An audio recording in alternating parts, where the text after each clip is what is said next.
Assalamualaikum warahmatullahi wabarakatuh. Perkenalkan, kami dari kelompok 4 akan membawakan materi pada hari ini, yaitu perencanaan audit dengan metode dan standar audit berbasis resiko.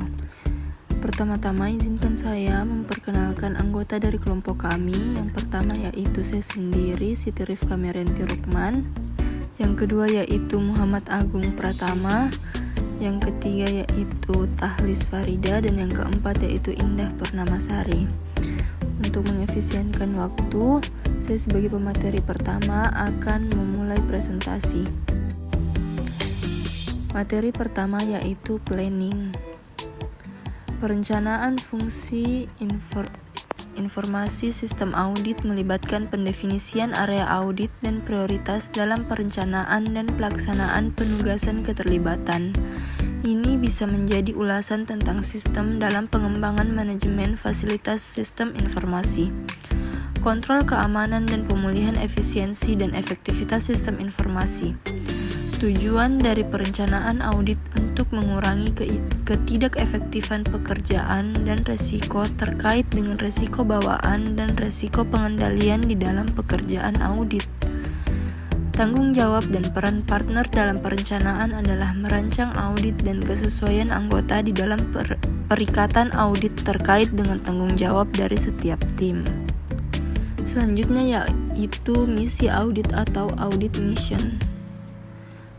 Apa itu audit mission?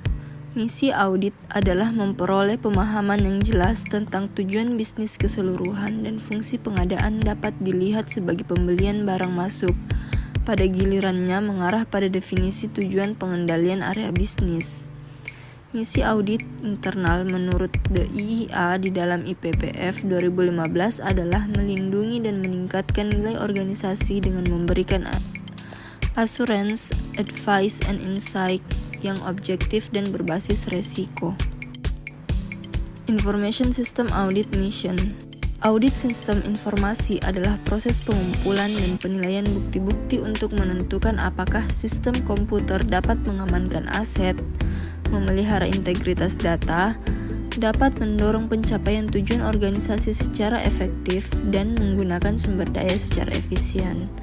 Misi audit sistem informasi adalah untuk memverifikasi proses dan kontrol yang dibutuhkan untuk menilai area yang diaudit bebas dari ekspor resiko yang signifikan. Misi juga ini mencakup validasi kepatuhan sistem yang diuji dengan standar yang sesuai. Selanjutnya yaitu tujuan-tujuan audit sistem informasi menurut Ron Weber. Yang pertama yaitu pengamanan aset, yang kedua yaitu menjaga integritas data, yang ketiga yaitu efektivitas sistem, dan yang terakhir yaitu efisiensi sistem. Materi selanjutnya saya serahkan kepada pemateri selanjutnya. Baik, saya akan melanjutkan pemaparan materi selanjutnya, yaitu Organization of the Function. Nah, dalam Organization of the Function, setiap tinjauan atas pengendalian komputer harus dilakukan oleh seorang spesialis auditor komputer. Nah, auditor komputer dan auditor umum harus berintegrasi sepenuhnya. Ada beberapa manfaat di beberapa bidang pekerjaan audit yang melibatkan tinjauan sistem komputer yang dilakukan oleh auditor umum. Selanjutnya mengenai staffing. Berdasarkan ukuran dan kerumitannya, staffing terdiri dari 3, yaitu manajer audit komputer, auditor aplikasi, dan auditor peserta pelatihan. Nah, dalam manajer audit komputer terdiri dari staf pengembangan aplikasi audit, dan untuk auditor peserta pelatihan yaitu dukungan teknis. Nah, keterampilan atau pengetahuan mungkin diperlukan dalam internal sistem audit departemen. Pertama itu prinsip audit, selanjutnya keterampilan internal dan komunikasi yang baik, ketiga itu rasa penilaian yang baik, keempat keterampilan khusus bisnis, kelima keterampilan analisis sistem, keenam keterampilan analisis data, ketujuh yaitu keterampilan pemrograman, kedelapan yaitu pengalaman operasi komputer, ke-9 merupakan jaringan, 10 perangkat lunak sistem, dan terakhir yaitu PC dan komputer mini. Selanjutnya, internal system audit as a support function. Nah, internal system audit juga dapat dipandang sebagai fungsi pendukung untuk fungsi audit internal lainnya dan mungkin terlibat dalam pengembangan CAAT atau Computer Assisted Audit Technique. Nah, penyediaan bantuan untuk auditor non-internal system dan bahkan pelatihan internal auditor non-internal system. Nah, dalam struktur organisasi dapat terpusat atau terdesentralisasi.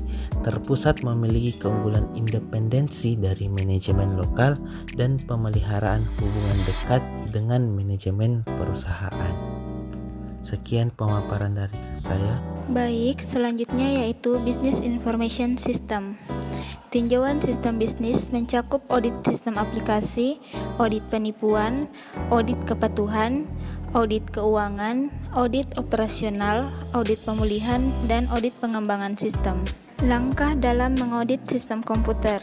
Yang pertama, mendapatkan pemahaman bisnis dari sistem yang sedang ditinjau. Yang kedua, mengidentifikasi dan mengevaluasi kontrol kritis atau proses atau exposure nyata. Yang ketiga, melakukan pengujian untuk memperoleh bukti. Selanjutnya yaitu Integrated Information System Auditor and Integrated Information System Audit. Integrated Auditor melatih auditor keuangan untuk menjadi auditor information system parsial. Pelatihan dasar tentang teknologi informasi dan information system audit tetap menjadi langkah pertama dalam mengembangkan information system auditor. Integrated Audit daripada mengembangkan auditor terintegrasi, malahan berusaha menerapkan basis pengetahuan yang saat ini ada dalam organisasi dengan membentuk tim audit termasuk auditor information system audit terlatih. Baik, selanjutnya yaitu audit as part of the audit team. Pengendalian internal yang efektif hanya dapat dicapai bila setiap orang ingin memiliki pengendalian internal yang efektif dan bekerja sama untuk mencapai tujuan tersebut. Audit berbasis tim telah lama menjadi audit integrasi yang disukai. Selanjutnya, application audit tools. Alat yang tersedia untuk auditor komputer tidak hanya mencakup CAATS tetapi juga alat standar seperti wawancara, questionnaire system, questionnaire control, dan dokumentasi. Advanced system. Audit sistem informasi yang berbasis komputer atau dengan memanfaatkan sistem yang canggih, yaitu audit yang menggunakan komputer untuk memeriksa kecukupan pengendalian terhadap suatu sistem, data, dan output. Selanjutnya adalah spesialis auditor. Auditor spesialis adalah auditor yang telah mendapat pelatihan dan memiliki pengalaman panjang yang sebagian besarnya berkonsentrasi pada bisnis dan industri klien yang spesifik, serta memiliki pengetahuan dan pemahaman yang mendalam mengenai kegiatan perusahaan, pedoman khusus akuntansi dan audit yang merupakan hal penting untuk melakukan audit dengan kualitas tinggi. Auditor dikategorikan sebagai spesialis jika memiliki banyak klien dalam industri yang sama. Auditor yang memiliki banyak klien dalam industri yang sama memiliki pengetahuan dan pemahaman yang lebih baik mengenai pengendalian internal, risiko bisnis, dan risiko audit pada industri tersebut dibanding dengan auditor yang tidak memiliki spesialisasi. Auditor dengan spesialisasi industri akan lebih cepat mendeteksi kesalahan dalam spesialisasi industrinya daripada di luar industrinya. Audit yang dilakukan oleh auditor yang memiliki spesialis industri cenderung lebih berkualitas karena tim audit atau kantor akuntan publik memiliki keahlian yang spesifik. Selanjutnya adalah Information Audit Quality Assurance. Quality Assurance merupakan pemberi jaminan bahwa hasil audit yang diberikan berkualitas. Jika dikaitkan dengan kantor akuntan publik yang memberikan jasa audit pada suatu entitas, maka Quality Assurance merupakan bagian dari kantor akuntan publik yang menjalankan fungsi monitoring sehingga memastikan bahwa hasil audit telah sesuai dengan prosedur dan sesuai dengan standar kualitas yang berlaku. Bagaimana Quality Assurance dilakukan? Quality Assurance bisa dilakukan dengan supervisi. Supervisi yang dimaksud adalah proses kontinu dan difokuskan pada evaluasi atas setiap penugasan atau bagian dari pekerjaan penugasan audit. Supervisi memberikan kepastian bahwa pekerjaan audit telah sesuai dengan apa yang diharapkan. Di samping itu, supervisi juga dimaksudkan untuk menilai keputusan, simpulan, maupun metodologi ataupun pendekatan audit yang digunakan. Mengapa quality assurance diperlukan dalam audit? Ikatan Akuntan Indonesia menyatakan bahwa audit yang dilakukan auditor dikatakan berkualitas jika memenuhi standar auditing dan standar pengendalian mutu. Untuk memenuhi standar audit dan standar pengendalian mutu, quality assurance dibutuhkan dalam rangka mengevaluasi serta memonitor hasil audit sebelum diserahkan ke pengguna jasa. Hal tersebut berguna untuk memastikan agar laporan audit yang dihasilkan sudah sesuai dengan standar yang telah dilakukan sesuai prosedur yang seharusnya. Untuk itu, quality assurance sangat dibutuhkan dalam pemberian jasa audit untuk menjaga kualitas audit. Sekian dari kelompok kami. Terima kasih banyak dan wassalamualaikum warahmatullahi wabarakatuh.